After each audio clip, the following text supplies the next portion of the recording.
Hello everyone. In this video, we are going to discuss about Venturi meter.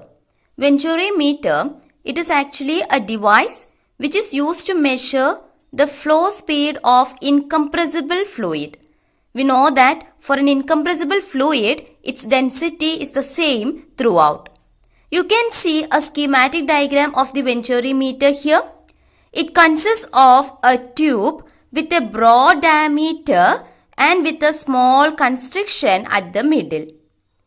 A manometer is attached to it. Manometer, it is an instrument used to measure the pressure acting on a column of fluid. It is a U-shaped tube with liquid in it. One arm of the manometer is attached at the broad neck point of the tube, and the other arm is attached at this constriction at the middle. The manometer, it contains a liquid. Let the density of that liquid be rho subscript m. Okay, manometer contains a liquid. Its density is rho m. Let the area of cross section of this broad neck of the pipe be capital letter A, and the area of cross section of this middle section be, let it be small letter a. Let V1 be the speed of the liquid flowing through the tube at the broad neck area A, and let V2 be the speed of the liquid at the constriction of area small letter a. Now, according to equation of continuity, we have the product A into V as a constant, where A is the area of cross section and V is the speed or velocity. I hope you remember this equation. Otherwise, I will provide the link in the description box. If you want, you can watch that. So, when we apply this equation of continuity at the broad neck as well as at the constriction, we can write what? Here we have the area of cross section A, and here the speed is V1. So A V1 is equal to, here we have the area of cross section small letter a, and here we have the speed as V2. So by applying this equation of continuity at the broad neck as well as at the constriction, we can write A V1 equal to small letter a into V2. Right. From this we can write V2 is equal to what? I am taking the small letter a to this side, that goes to the denominator. So this becomes capital letter A divided by small letter a into V1. I am taking this as equation number 1. Now from Bernoulli's equation, we have P plus half rho V square plus rho GH equal to a constant, or we can write this as P1 plus half rho V1 square plus rho GH1 is equal to P2 plus half rho V2 square plus rho GH2. I hope you remember this. Otherwise, I will provide the link in the description box because we have already discussed about this. Let P1 be the pressure in this section. Okay, I have taken this as section 1 and I have taken this as section 2. So let P1 be the pressure in this section and let P2 be the pressure in this section. Okay, that was in section 2. Here, this is actually a horizontal tube, no? So we may feel a little bit high difference between this broad neck and this narrower neck. But you see, their middle points actually, they lie along the same horizontal line. So we don't want to consider the height difference here. Okay, so this rho GH1 and rho GH2, they get cancelled here.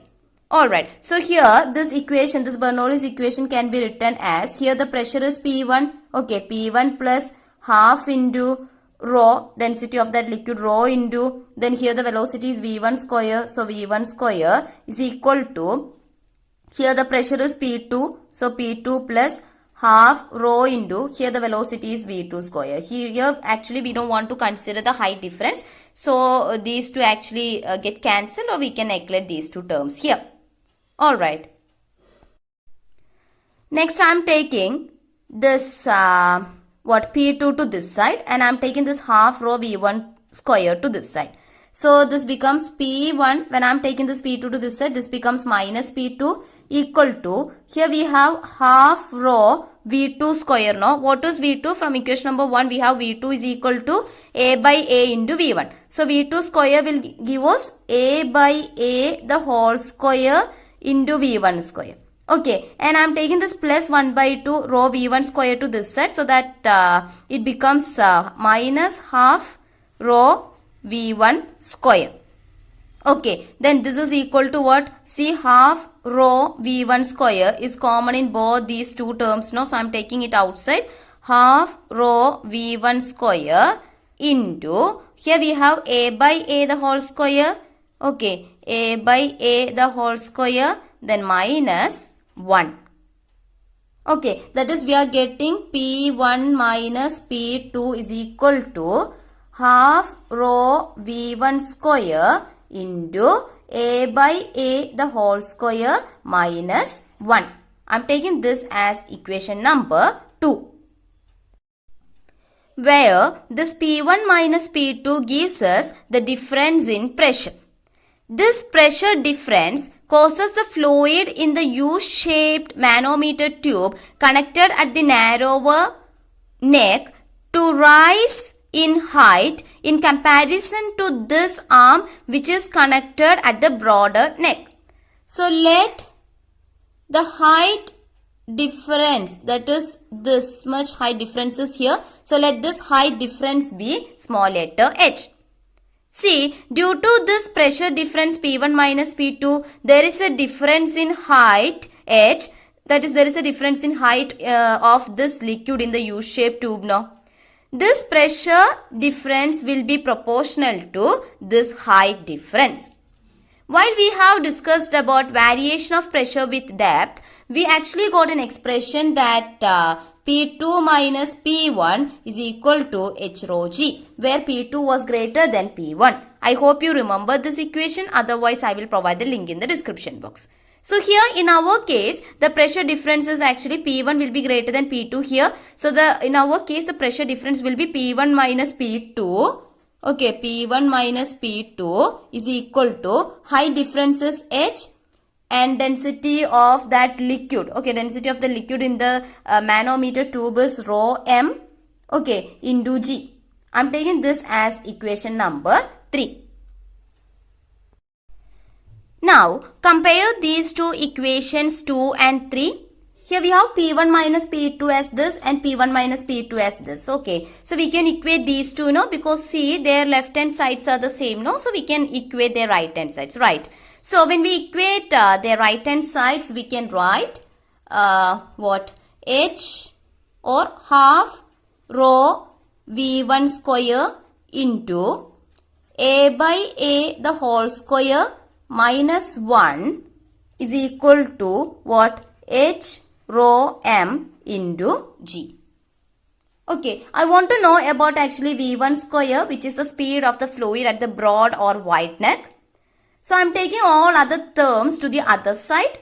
Okay, so when I am taking 2 to this side, that goes to the numerator. So we can write 2H rho M into G. Alright, and I want to know about V1 square. I am taking this rho into A by A the whole square minus 1 to this side. So that goes to the denominator. Right, so we can write this one divided by rho into A by A the whole square minus 1. So this is actually for V1 square, no? So what about V1? V1 is equal to square root of 2H rho M into G divided by rho into A by A the whole square minus 1. Okay, this can be written as square root of 2H rho M into G divided by rho. Okay, where rho M is the density of the fluid which is there in the manometer tube or U-shaped tube. Okay, rho is the density of the fluid which is flowing through that Venturi meter. Alright, that horizontal one. Okay, then I am taking this A by A the whole square minus 1. I am writing it separately so that that becomes 1 by square root of A by A the whole square minus 1. Okay. See, 1 by square root of x can be written as 1 by x raised to 1 by 2, no? Okay, square root of x is actually x raised to 1 by 2. When I am taking this x raised to 1 by 2 to the numerator, it actually becomes x raised to minus 1 by 2. Right. Similarly, this can also be written as what? A by, this is 1 by square root of A by A the whole square minus 1, no? So, by using this, we can write it as A by A the whole square minus 1 all raised to minus 1 by 2. Okay, so we will get an expression for V1 as V1 is equal to square root of 2h rho m into g divided by rho, okay, into A by A the whole square, A by A the whole square minus 1 whole raised to minus 1 by 2. I am taking this equation number, I am taking this as equation number 4. Here, V1 is the speed of the fluid at the broad or wide neck of that Venturi meter. So, Venturi meter is actually a device which is used to measure the flow speed of incompressible fluid. Okay, for an incompressible fluid, its density is the same throughout, and we got an expression for that speed V1 as this. I hope you understood this. Thank you.